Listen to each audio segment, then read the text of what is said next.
Hello, Opening Pathways viewers. It's Tom Lenoble. It's so good to be with you again. I have William Holston with me today, a business mistake prevention specialist. I don't know about you, but that certainly intrigues me to hear what William wants to share with us about that. So, William, welcome to the show. Thank you, Tom. It's good to see you. It's Glad all to be here. Yes, it's good to see you as well. I've been looking forward to our time together.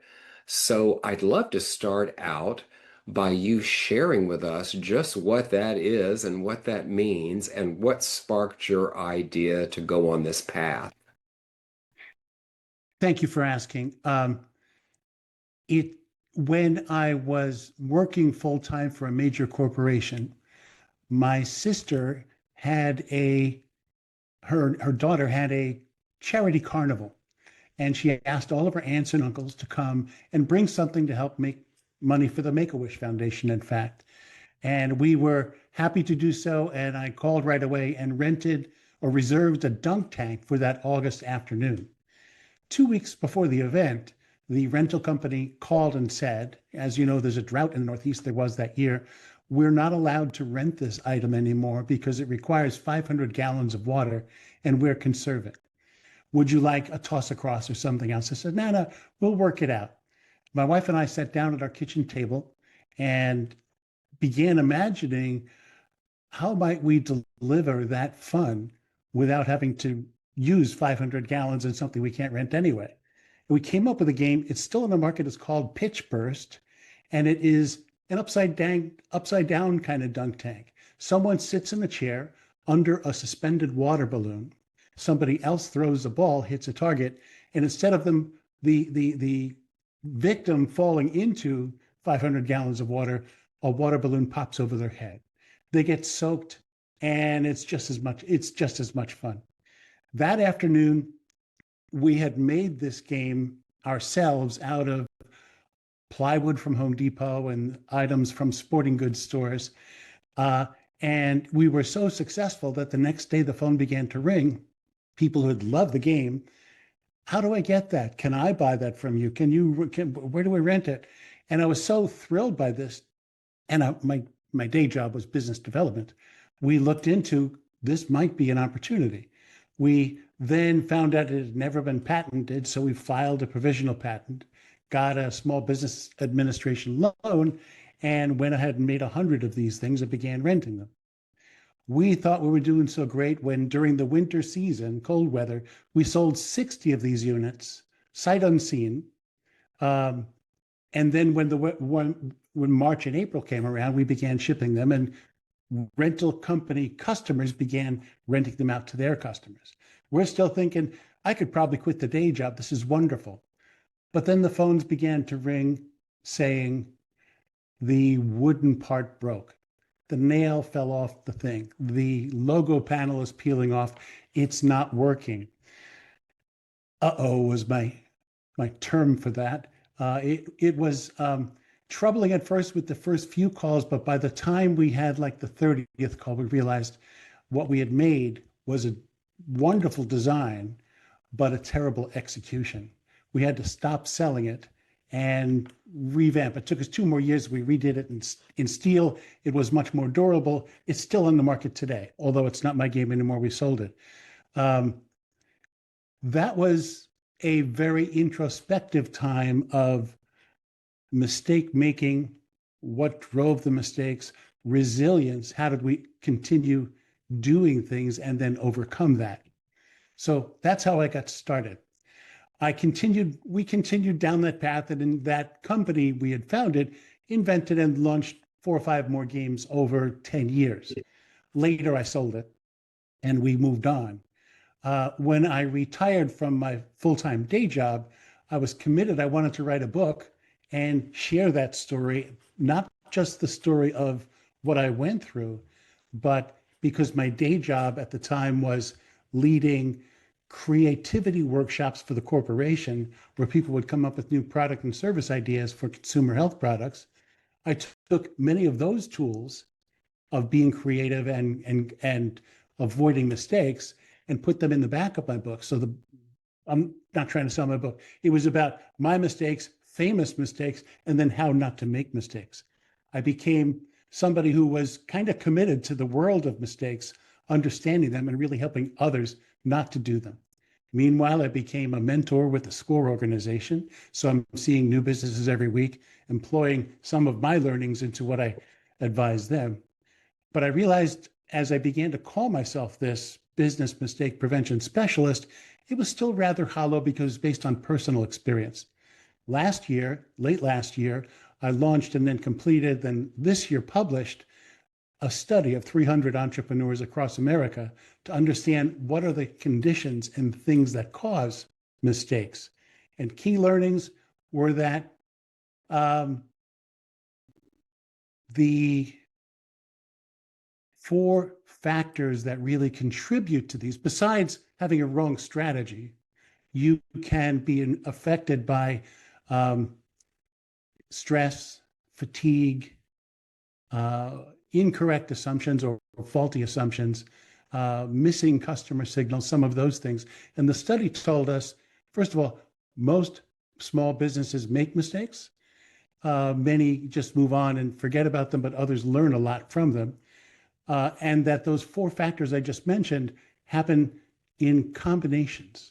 So if you're aware of your environment, if you're under stress one day, you can probably move on fine. But if you're under stress and you're working on false assumptions and you're extremely tired, those are factors that kind of compound to put you in even more danger of making, I call them preventable mistakes. I see. Not you made the wrong strategy, you made something you want to kick yourself for because you could have seen it coming. So tell me this, now that you are a business mistake prevention specialist, how has it changed you since you started that? How have you changed personally when you've been on this journey? I am a bit more cautious. One of the analogies I use when explaining those compounding factors, it's like when you drive in bad weather. On a blue sky day, you're going to drive the 55 or 75 miles an hour, or whatever it's going to be, without giving thought to how you're driving. But when it's extremely heavy rain or fog or the conditions are bad, you're getting to the same destination, but a lot more carefully. So as I go through my day-to-day life, I'm taking time to just take a pause before I make a choice. I'm looking at the conditions. Should I make a really tough decision now because it's like 4 o'clock in the morning? I'm tired. To put some guardrails around my actions and decisions.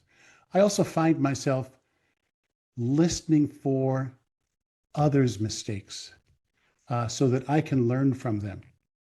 I've actually called this practice uh-ohology, where I'm trying to see what happened, so I observe and understand it, but then I translate and apply that to my situation or the people I'm mentoring so that they can understand it too. The example I used in a newsletter I did last month were the Olympic medals for the Winter Olympics. People won these things, a achievement of a lifetime. And when they were celebrating, unfortunately for some of them, the gold medals or the silver ones or the bronze ones fell off the thing and was down in the snow or someplace else. When we looked into it, we saw, okay, it was a manufacturing thing that they didn't test it enough. So it gives pause that when you are moving forward to test and learn to be sure things are going to work before you scale up. Yeah. Where has life asked you personally to slow down recently? In the thick of things with my full-time job and with trying to run this side gig we did making games and selling them during our vacations, we were working my wife and I working 24/7 on these things, and we seemed to be getting further and further behind. The pause came when, and at trade shows, I would find that my knees would hurt. By the time I'm standing for 7 hours in a trade show booth, I could barely walk at the end. I needed knee replacements. I was going in for my final check before the surgery day to get my knees replaced, both of them same time. And the doctor who was in for the checkup that afternoon did did a EKG, and they found they said there's something here. We can't approve you for your surgery. Let's have you checked out. It's a very long story with a very short answer. I wound up having quadruple bypass surgery and deferring everything. That's a pause time to say, well, Yes, it is. what are the priorities in my life? First of all, what should I be doing besides actually getting through this and surviving? And it was during that pause time I realized I can't keep this up. I need to find a way to either end the day job or get out of this entrepreneur thing, at least that version of it at that time. And from that point, we found a partner to take over our marketing. And ultimately, they bought out the patents and trademarks. Happy ending because they're happy, we're happy. And And you're now still here. and I'm still here and I get to tell that story. Yes, you do. Tell me about a risky decision that you've made lately that paid off, and what gave you the courage to act on it? I can talk about, and I'm not trying to sell you the book, I'll describe the book. You're It happy to launched, talk about the book. Let that's me fine. tell people about it. Let, Last year, something's talking to me now. Last year, I launched my book. It's about the mistakes as I described. And I thought for sure I would be able to look at the Amazon sales levels and see dozens and dozens of books sold every day. That wasn't happening. And then I looked deeper into it and found that actually people are not looking for a book on how not to make mistakes. They'd rather research entrepreneurs would. How do I succeed? How do I make the next million? How do I do things that are positive? So I chose the bold decision I made was to study this some more. And I got into what are these conditions that I've described. Interesting. How do you decide when it's time to pivot or push through? I love the question. Uh, Pivoting, because there's a book called Quit that I read that's just an amazing one that says sometimes quitting, nobody likes a quitter, it's said, but sometimes quitting is absolutely the smartest thing to do.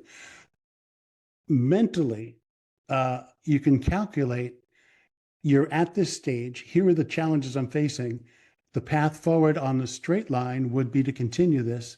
You can look at path B, path C, path D, and calculate or feel emotionally what is the payoff of those other ones. I always love to tell people I'm mentoring, look for the other right answer. It's not always the straight path. So I enjoy looking at alternatives. And the thing that causes me to pivot is when I see diminishing returns from what I'm investing my time and any resources in. Interesting. What did last year strip away and you're really grateful it's gone? Wow, Tom, you have great questions. Last year stripped away. I'm now retired. Other than these activities where I'm writing and doing things, I'm not working full time anymore. And it stripped away my reliance on a full time paycheck that Aha. I had had for years before. I grew accustomed with the regularity of that and with having health benefits and things. And in the retirement first year or two, it's a journey to no longer be accumulating and saving, but you're actually spending some of what you save. And figuring out how to do that in a smart way is something I'm still doing. So that comfort zone was wiped away recently, and I'm adjusting. Yes, it's a dramatic shift in thinking from what we've been taught and what we've been doing all our life is we saved all this up hopefully, and now we're supposed to spend it down, and it feels really risky at times. Yes. And make it last until who knows. Until Uh, who knows? Yes, I yes. may be gone tomorrow. I may be gone in 40 years, and I'd be a pauper if I lived that long. Yes, yes, yes. It's the truth. That's the unknown element of it that makes it feel so risky, I think. How do you recognize when fear is information and not a stop sign? when fear is information and not a stop sign? Well, fear is an emotion.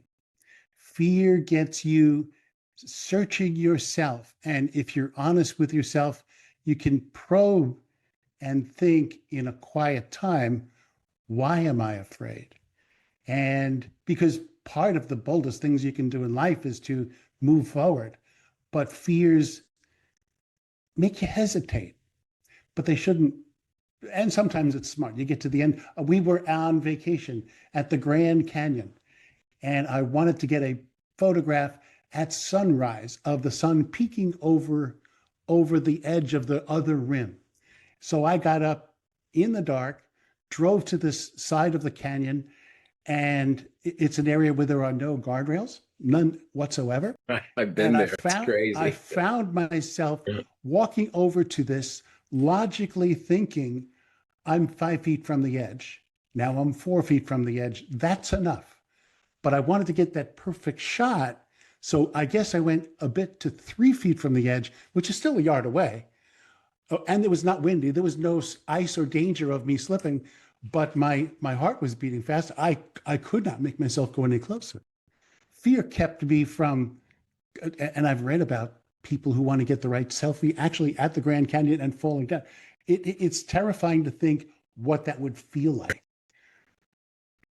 Yes, what it would feel like on the way down, right? On the Once you're way down, there, you you'll have those 4 seconds, but they won't be the best seconds of your life. no, they won't be. They won't be. I've been exactly where you're talking about it. It is wild to get closer and closer to it, wanting to get the perfect picture, knowing your brain is telling you this doesn't make sense. Your heart is telling you it doesn't make sense, but we still want that picture. So I'm glad you made the right decision. Tell me this, what impact are you most proud of? Not publicly, not professionally, but personally. I have to go to my kids. We have two kids, a daughter and a son. And when they were brand new and I'm holding in my arms, you could just imagine the future and the wonderfulness of that experience. Of course, kids growing up, becoming teenagers and then moving away, it's different every phase. But I'm proudest of any influence I had on them. Uh, some of the values I am proud of myself are being creative and resilient and somebody who tries different things and an experimenter. And I see that in my kids Yeah. sometimes. Yes, that's wonderful. So tell me this. I'm interested in how William defines success beyond metric and milestones. What is success definition for you? Success to me is making a difference in the lives of those I love, making a difference in the lives of those I now, as a retiree, being a mentor, try to help others, being positive where I have gifts, meaning skills and capabilities that I can lend to others to help them succeed. Love this. What personal values have guided you all along, and which ones have deepened lately? I was thinking about this because you asked someone else on an episode I listened to, and honesty is one of those. Honesty and transparency. And I learned a lesson early. Uh, I guess I was 12, 13, a teenager. My friends and I wanted to make some cash, and we would go out on garbage day and pick scrap metal. And then on Saturdays, one of our dads would take us to the scrap metal dealer and they would purchase the copper or whatever we had found. We got smart and figured if we had their copper gutters in the old days, if we filled them with sand, we would get more money.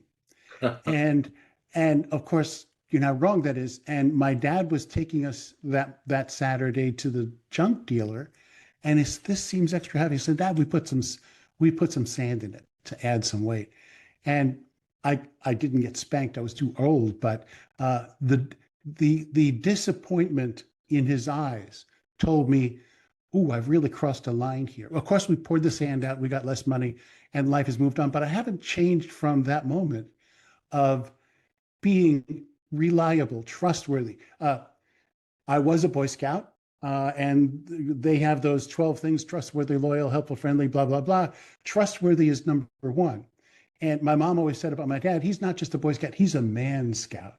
He was an Army veteran, a captain in the Army, and he lived 100% on the honest side. And when he was disappointed at me, it hurt.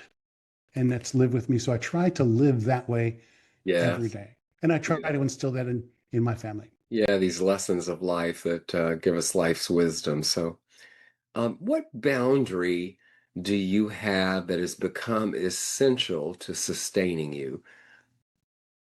What do you mean by boundary, Tom?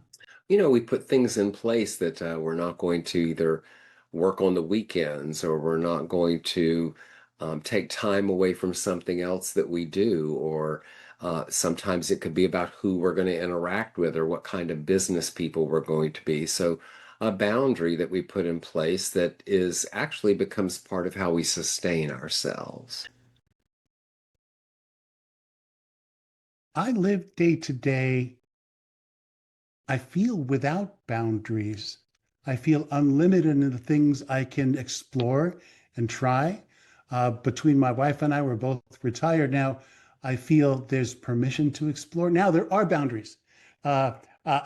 I'm not going to spend those life savings that we have spent the time frivolously or just on my own. So there's financial boundaries.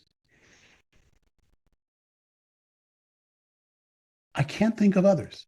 Good. That's good. That's good. So tell me, what's the boldest vision you have for what's going to come next for you?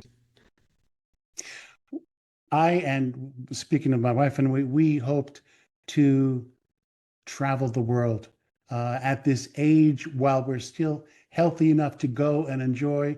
We are going to spend some of those savings and go to places we've never been before. We've been to many European countries, but we've got to get to New Zealand. We've got to get to the back country in Ireland where her family's from. We've spent some time in Germany already, but we want to see more of the world and more of America. Yes, well, New Zealand is number one on my list. I'm going to do that this year because I haven't been there yet. And you will love the back country of Ireland. It's magical. Some of the things that I was able to take in while I was there was life-changing, and I really loved it. So, tell us about this book. The book is called, thank you for asking. The book is called Uh-oh, How to Avoid, um, let me get it, How to Avoid Unintentional Blunders That Cause Entrepreneurial Success. The book has the two parts, as I said, my mistakes and how not to make mistakes. In between are famous mistakes, and I try to translate them into valuable lessons. One of them is learning from others' mistakes. And the most dramatic story there was a skydiver, Ivan McGuire, who years ago was asked to please film another tandem couple jumping out of the plane. So they had a wonderful photograph. This is the days before GoPro and smartphones. So he got himself a film camera, strapped it onto him. They went up 10,000 feet, gave each other the thumbs up. He jumps out, turns on the camera, gives them the thumbs up. They jump out. He gets the perfect shot. Then he reaches for his own ripcord, and it wasn't there. He had futzed so much about the camera, which is about the same weight on the front as a parachute. He had forgotten the parachute. And sad, terrible thing, tragedy, he died. The camera stayed on, so you heard his last words, which are, "Oh no." The lesson I make in the book for business is think about your business. That was his business at the time he was filming. What one thing, if you ever forgot it, would be disastrous or tragic for your business? And you think about an inner city retailer who forgets to lock his door at night, the restaurateur who forgot the pilot light and the place burns down, or the guy who's in charge of renewing the insurance and he slipped and missed a renewal, and then something happens and they don't get recovery. There are personal lessons you can draw from big mistakes like that. Yeah, there was one yesterday I read about. I don't know if you saw it, but a pilot was flying from, I can't remember which city in the United States to Shanghai, and out over the water realized he had forgotten his passport. So the flight had to return. They had to get a new flight crew, and everybody got there, I think, 6 or 7 hours late. But I bet he doesn't forget that passport again. Those are the kind Bet of he things you can doesn't never forget forget. that passport again. So tell me this, what does renewal look like for William beyond just the typical rest and a day off? How do you renew yourself? I love reading books and escaping to outer space or to other places. I'm looking forward to a book I recently read was the Hail Mary. It's made into a movie now. I can't wait to see it because it's absolutely zero nothing about small business or anything I work with day to day, and it was imaginative the way it was told. So reading and going to good movies is how my wife and I both escape. Good, good, good. So tell me this, what does legacy mean at this stage of life? What does legacy mean to you right now? Legacy is, there are personal levels and professional levels.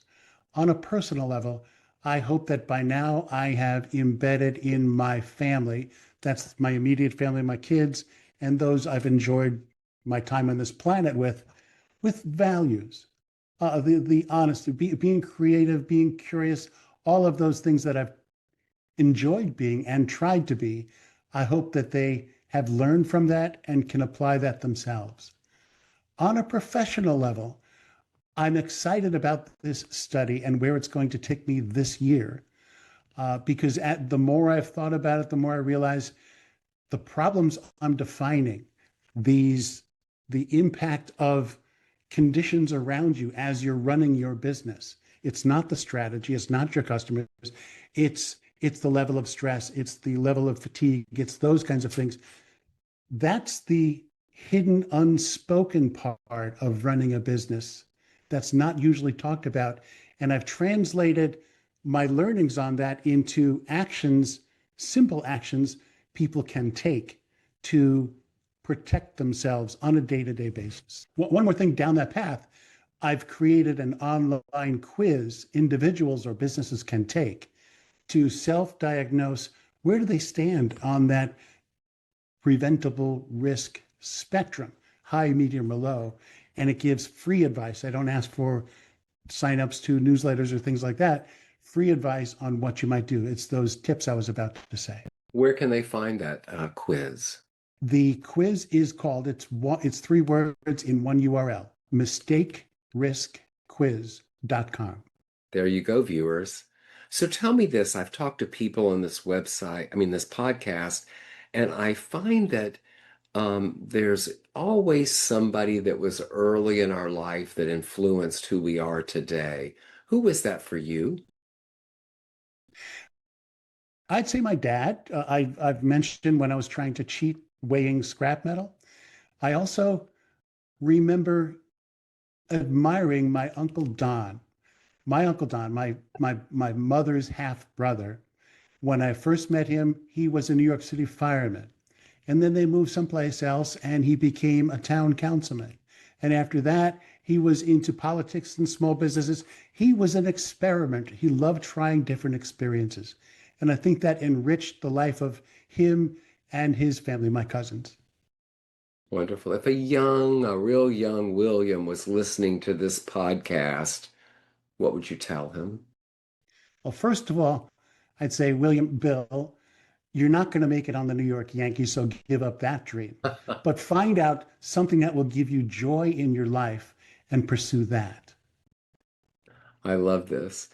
If your story could leave the listeners with one invitation today, what would it be?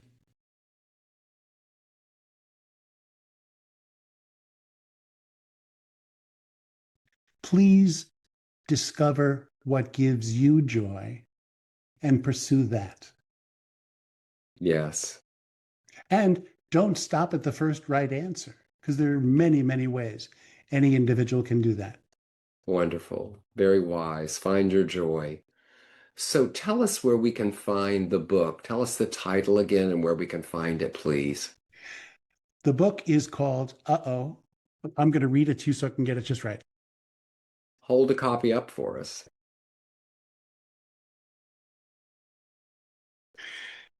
This is it. It's called Uh-oh, How to Avoid Unintentional Blunders That Derail Entrepreneurial Success and Goof-Proof Your Business. The main title to look for is just the words Uh-oh, UH-OH. And you can find it most easily by going to Amazon. Look for Wonderful. my name, William Holston, Holsten, on Amazon, and it's right there. And where can we find you, William? On my website, williamholston.com. Wonderful. Thank you for being on Opening Pathways today. Thank you, Tom. I was glad to be here. I'm glad you were here with us too. And to my viewers, this is Tom Lenoble, and I'll see you next time.